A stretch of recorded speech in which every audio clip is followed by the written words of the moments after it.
let the haters bring you down. Just keep going, keep chasing your passions and dreams no matter what. Do not let negative people get between you and your goals. Connie thinking like, this is my domain. They were just being bratty, I think. You're a twin. I am. Do you think twins are more bratty because it's kind of a cute little thing that they're twins and they look alike and blah, blah, blah? I think it's more of a sign of just bad parenting. What if everything you thought you knew about this family story was only the surface? Because right now, a disturbing question is circulating online, and it's centered on Diddy's 18-year-old twin daughters, Jessie and Delilah Combs. Were they just grieving daughters caught in the emotional collapse of their father's federal case? Or is there something far more serious being suggested behind the scenes? According to reports now being discussed, federal investigators are allegedly looking into whether the twins may have been involved in helping conceal or move evidence after Diddy's arrest. And that changes everything. Because these are not just random names in a headline. These are the same young women who stood in a federal courtroom, visibly emotional, speaking about their father, asking the court and the world to understand him as a parent, not just a defendant. That moment was widely seen as heartbreaking, sympathetic, human.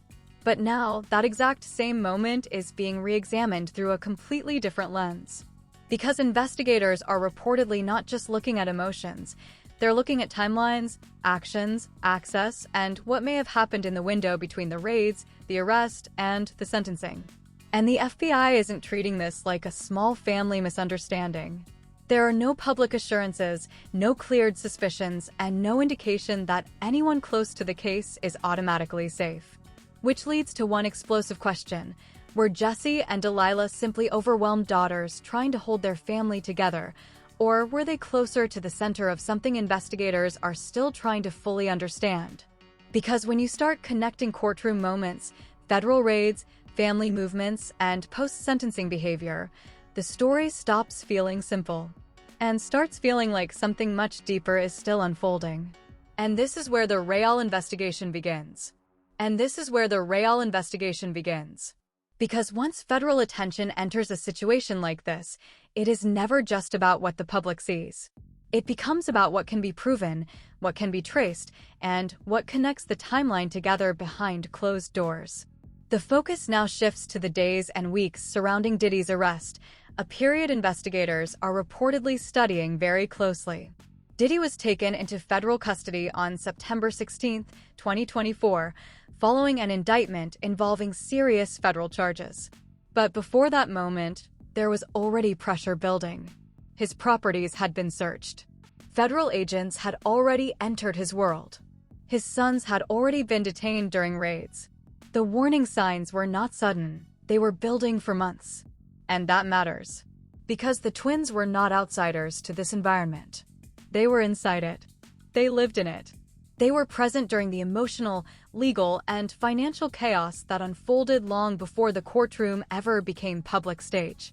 So when investigators began asking questions like, who had access to what, and who was present during key transitions, it naturally brings them closer to the people physically inside that circle. That includes Jessie and Delilah.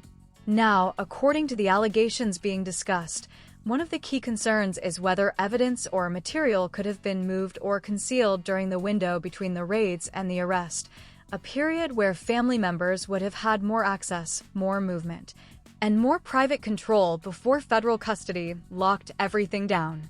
But this is where things get complicated. Because from the outside, what the public saw was something very different. They saw two young women in courtrooms, emotional, tearful, standing by their father, speaking about family pain, loss, and confusion. That image spread instantly across media platforms. It created sympathy. It created a narrative of daughters caught in something bigger than themselves.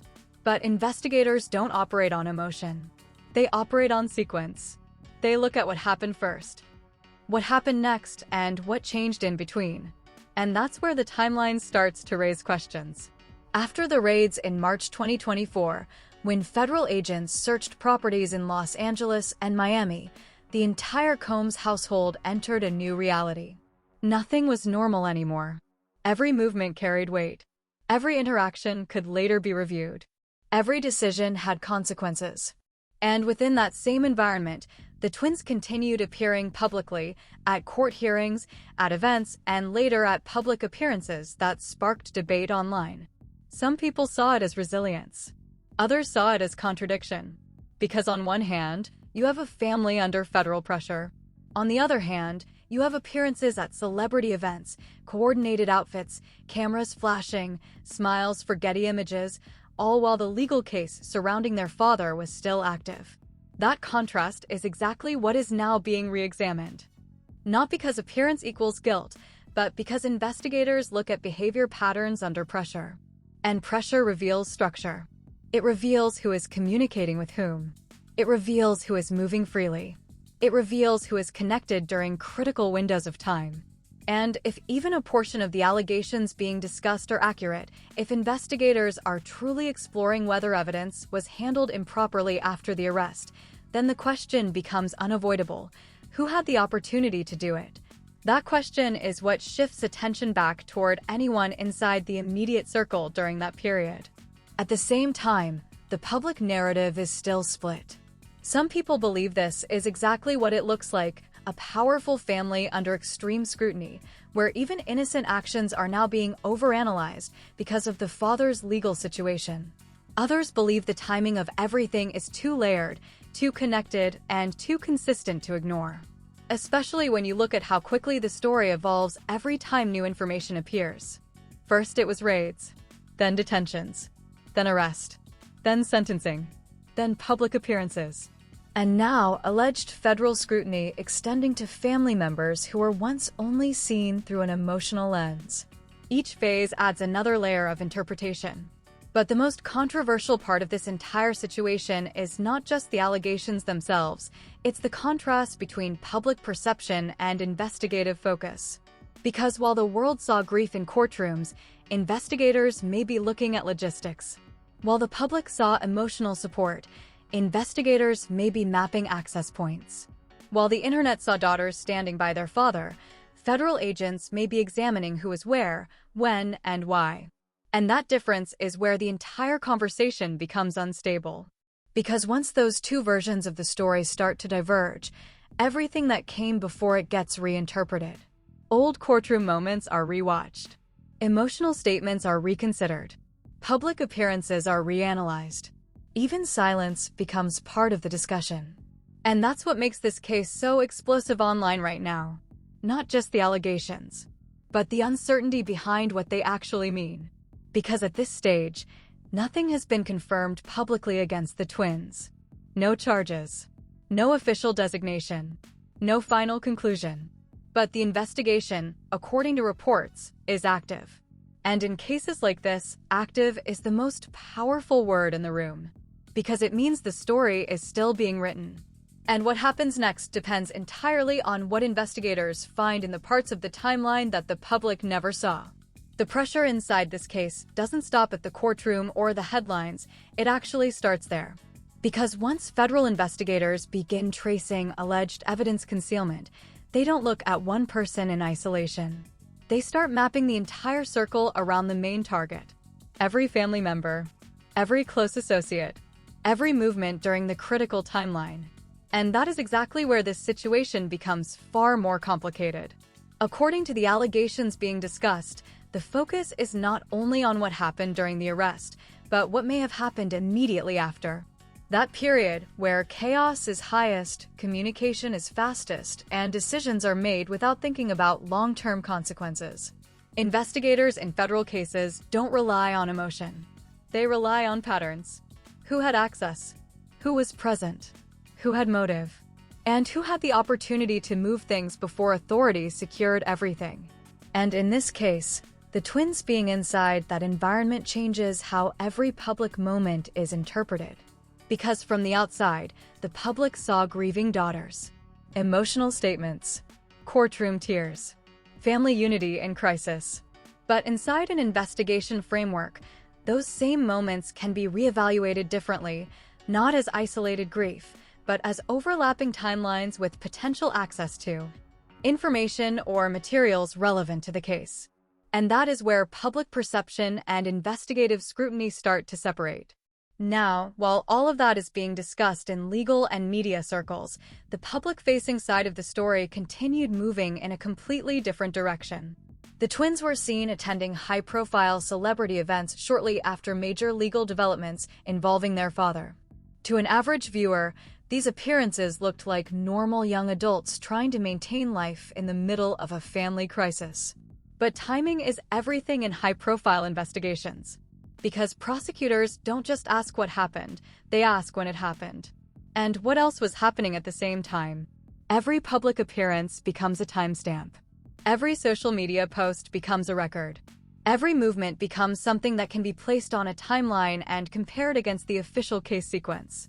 And when you place those timelines side by side, courtroom moments, sentencing reactions, and later public appearances, the contrast becomes sharper. One side shows emotional vulnerability in a legal setting. The other shows composed public visibility in entertainment spaces.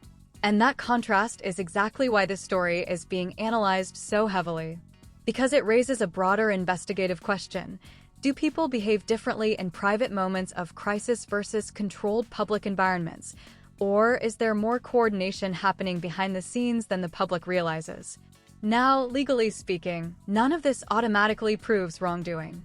Investigations at this stage are about examining possibilities, not establishing conclusions. But perception matters, especially in federal cases involving high-profile families.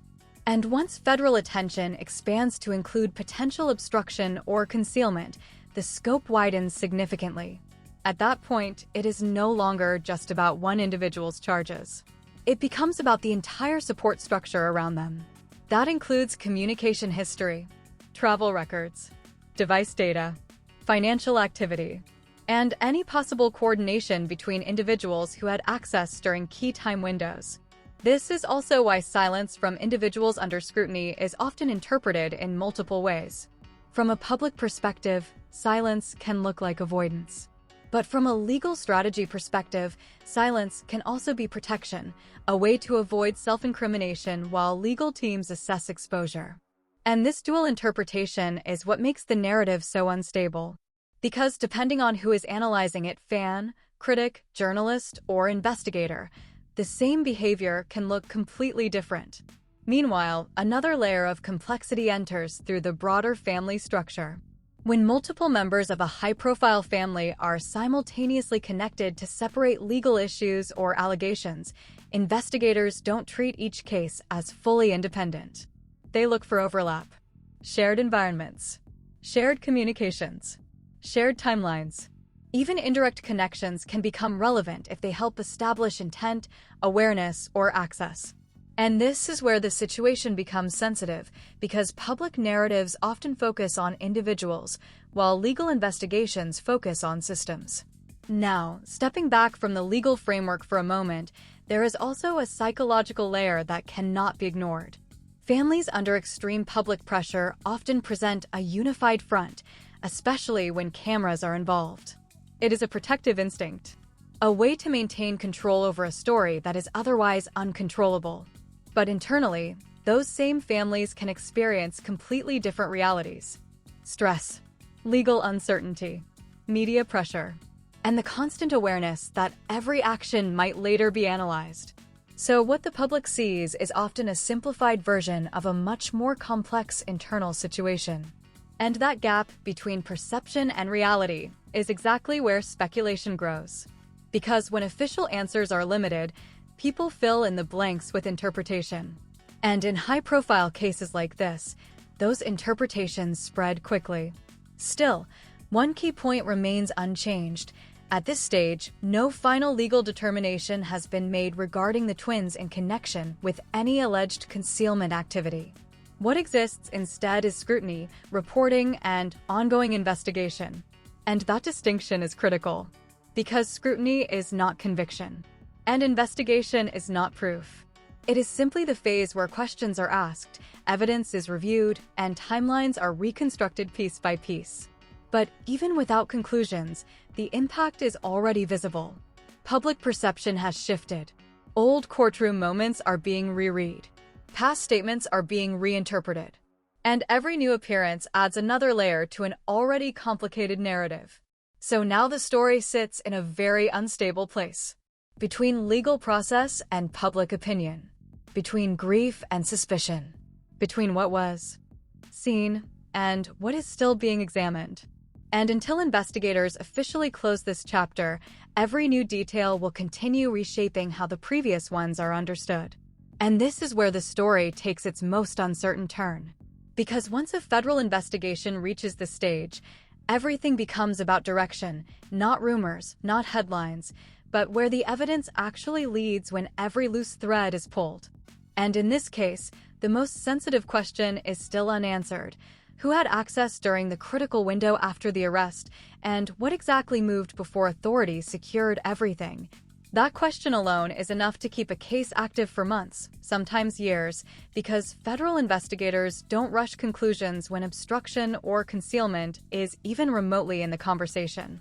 They build slowly, step by step, piece by piece. And while the public sees headlines and appearances, investigators see data points. Phone logs, location history, financial transfers, communication chains.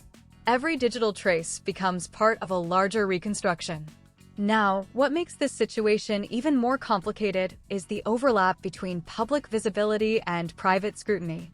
Because during the same timeline where legal pressure was building, public appearances continued. Events were attended. Cameras were present. Images were captured and circulated widely. And those images, once just entertainment content, now sit inside a much heavier context. That is how federal scrutiny works in high-profile cases. Nothing is deleted. Nothing is ignored. Everything is reevaluated when new allegations surface. So a simple photo taken at an event can later become a reference point in a timeline. A public appearance can become a marker of behavior during a specific investigative phase. And that is exactly why this story continues to grow instead of settling. Because there is no single version of events that fully explains everything yet. One version says this is a family under extreme pressure, trying to maintain normal life while dealing with overwhelming legal chaos. Another version, the one being examined through investigative lenses, asks whether normal life was actually being used as a cover for something happening behind the scenes. And both versions exist at the same time in public discussion. That tension is what keeps the story alive. Now, when investigators examine alleged evidence concealment, they also look at intent. Not just what happened, but why it happened. Was there awareness of legal risk at the time? Was there communication about what should be protected, moved, or removed? Or was everything simply chaotic and uncoordinated, with no deliberate intent at all? Those are not easy questions to answer, especially when multiple people inside a close family structure may have different perspectives on the same events. And this is where federal cases become psychologically complex as well as legally complex. Because memory is not always consistent across individuals. Two people can experience the same moment and describe it differently later under pressure. That is why investigators rely less on recollection and more on corroboration, physical evidence, digital records, and timelines that do not change based on emotion. Meanwhile, outside the investigation, public reaction continues to evolve in real time. Every new detail gets dissected online. Every appearance is replayed. Every past interview or statement is brought back into circulation and reinterpreted through the lens of current allegations. And once that cycle starts, it becomes very difficult to reverse. Because public opinion doesn't wait for legal conclusions. It builds its own narrative as the case develops. But legally, nothing is finalized here. No charges tied specifically to alleged concealment involving the twins have been publicly confirmed. No court ruling has established wrongdoing in that area. What exists is an active environment of investigation where multiple possibilities are still being explored. And that distinction is important because in federal law, investigation is not accusation and suspicion is not proof. But perception in the public space does not always follow that structure. Now, another layer that cannot be ignored is how high-profile families manage crises under surveillance. In most cases, there is a deliberate effort to maintain unity publicly, even if internally things are uncertain. Because fragmentation in public view often amplifies scrutiny. So coordinated appearances, matching visuals, and controlled messaging can serve a protective purpose, even if they are misread by outside observers. But the challenge is that in a digital era, every action is archived instantly. Nothing disappears. Everything can be revisited later with new context attached. And that is exactly what is happening here. Old courtroom moments are being replayed with new questions. Emotional statements are being reread with different assumptions. And public appearances are being compared against investigative timelines. So the story is no longer static. It is constantly being rewritten by interpretation. Now, stepping into the broader picture, federal cases involving large public figures often expand outward rather than inward. What begins as a focused investigation can gradually include associated individuals, business entities, and close relationships, not because they are guilty, but because investigators need to eliminate uncertainty. Every connection is tested. Every access point is reviewed. Every potential chain of custody is examined. That is how obstruction cases are built, by removing doubt one layer at a time. And until that process is complete, uncertainty remains part of the case itself. Which is why, at this point, the only factual position that can be stated clearly is this: the investigation is ongoing. The allegations are not proven, and the final legal outcome has not been determined. But the narrative pressure surrounding the case has already shifted public perception significantly. Because now, every new detail is interpreted through suspicion first and explanation second. And that shift is often the most powerful force in high-profile legal stories. It shapes reputation long before it shapes verdicts. So the question that remains at the center of everything is not just about what happened in the past. It is about what investigators will be able to prove moving forward, and whether the timeline they build confirms coordination, confusion, or something entirely different.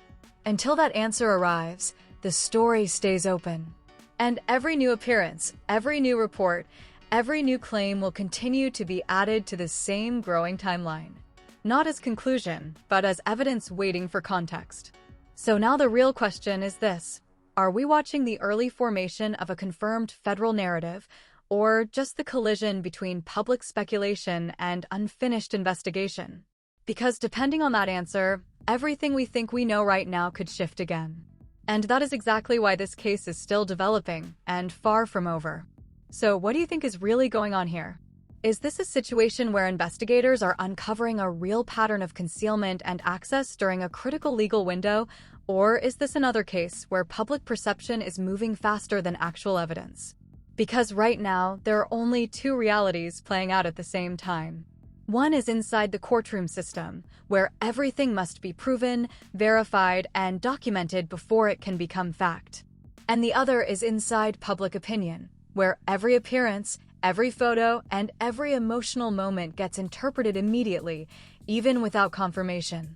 And in between those two worlds sits this entire story.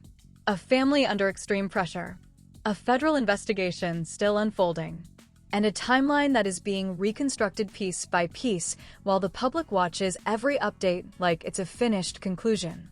But nothing here is finished yet. No final charges on the specific allegations being discussed. No confirmed findings on concealment. And no official legal resolution tied to the most explosive claims. Only questions. And in cases like this, questions are what drive everything forward. So drop your thoughts below, because this is exactly the kind of story where every angle matters. Do you think investigators are building a real obstruction case behind the scenes, or is this just a narrative being shaped faster than facts can catch up? And most importantly, how do you separate grief from suspicion when both look the same on camera? Stay tuned, because this story is still developing, and the next update could change everything again.